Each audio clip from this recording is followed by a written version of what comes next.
Panic attack क्या है? अब पैनिक अटैक को समझते हैं। पैनिक अटैक उमूमन एक अचानक आने वाली शदीद घबराहट की लहर को कहते हैं।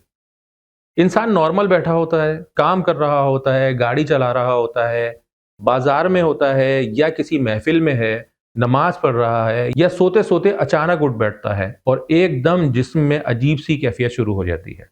दिल तेज तेज धड़कने लगता है, सांसें तेज हो जाती हैं, बदल जाती है, यानी कि रिदम आउट हो जाता है, सीना भारी या टाइट महसूस होने लगता है, हाथों में कपकपी आ जाती है, पसीना आ सकता है, चक्कर आने शुरू हो जाते हैं, जिस्म में कमजोरी या हल्कापन भी महसूस हो सकता है।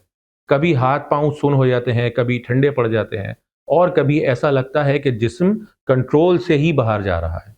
ये कैफियत बहुत इंटेंस हो सकती है, लेकिन इसको समझना नामुमकिन नहीं। पैनिक अटैक में जिस्म का हिफाजती निज़ाम अचानक तेजी से एक्टिव हो जाता है, जैसे गाड़ी का अलार्म अचानक बज उठे।